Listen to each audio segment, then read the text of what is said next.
Powerloom बुनकरों की बिजली का रेट काफ़ी बढ़ा दिया गया है।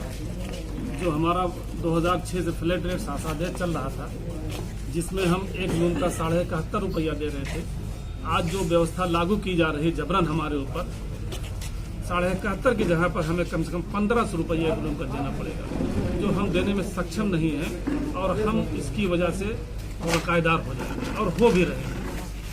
उसी संबंध में आज हमारी उत्तर प्रदेश बुनकर सभा के प्रदेश संचालन समिति की बैठक थी लोता में।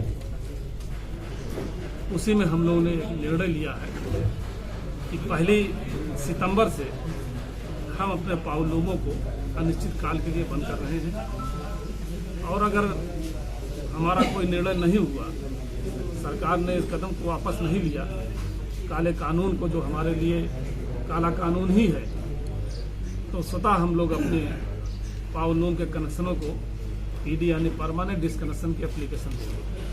सरकार स्मार्ट मीटर भी लगा रही है, पुराने मीटर बदल रही है। हमें स्मार्ट मीटर से कोई शिकायत नहीं है। स्मार्ट मीटर लगावे, इलेक्ट्रॉनिक मीटर लगावे, हमें मीटर से कोई शिकायत नहीं है, क्योंकि हमें मीटर के द्वारा हमें भुगतान करना नहीं रहता था।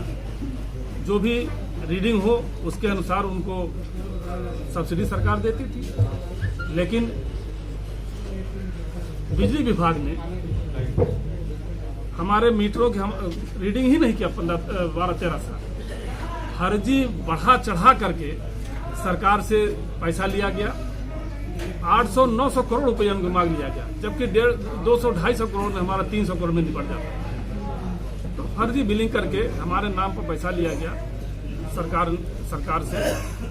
भ्रष्टाचार है, हमने बहुत शिकायत किया, उसकी जांच कुछ नहीं हो रही है। तो क्या आपने अपनी आवाज़ सरकार तक पहुंचाने की कोशिश की? हमने अपनी आवाज़ हर स्तर पर सरकार से पहुंचाई, माननीय मुख्यमंत्री तक भी हमने आवाज़ पहुंचाई और हथकरघा मंत्री के साथ भी हमारे तमाम मीटिंगें हुई।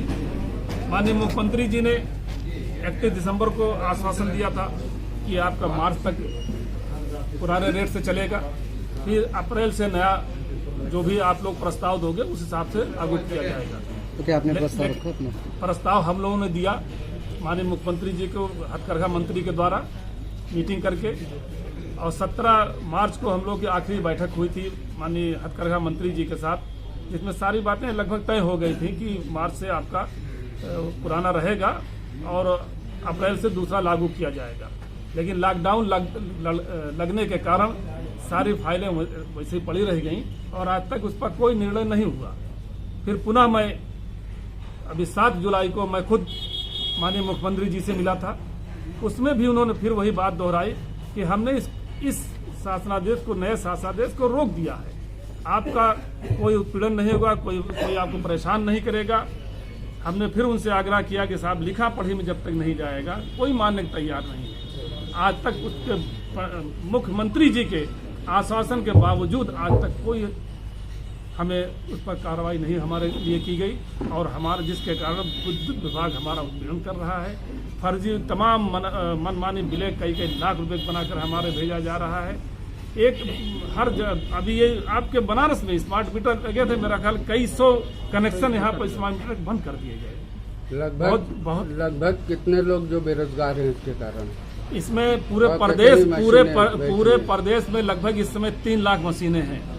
आप कम से कम मान के चलिए कि कम से कम जो लोग डायरेक्ट जुड़े हुए हैं, कम से कम 15 लाख लोग इससे डायरेक्ट बेरोजगार होंगे और इनडायरेक्ट में तमाम जैसे हमारे धागा मिले हैं, मशीनरी की मिले हैं, स्पेयर पार्ट वाली मिले हैं, उनसे जो लोग मुंसलिक होंगे, जो जुड़े होंगे, कई लाख लोग रोजगार उनका भी उससे मुतासिर होगा। 15 लाख तो डायरेक्ट लोग जो बिल्कुल सड़क पर आ जाएंगे, जो पावरलूम व्यवसाय से जुड़े हुए हैं, जो हमारे यहाँ लूम चलाते हैं, कारीगरी करते हैं, वो 15 लाख लोग इस पर खाली एकदम सड़क पर आ जाए। सांस्कृतिक संकुल में आपको जो डायरेक्ट बेचने का दिया गया था, उससे आप लोगों को कोई लाभ मिल रहा है? कुछ कहाँ से कोई ऐसा हम लोग कहीं नहीं। अब जैसे हमने तो सुना यहाँ पर कोई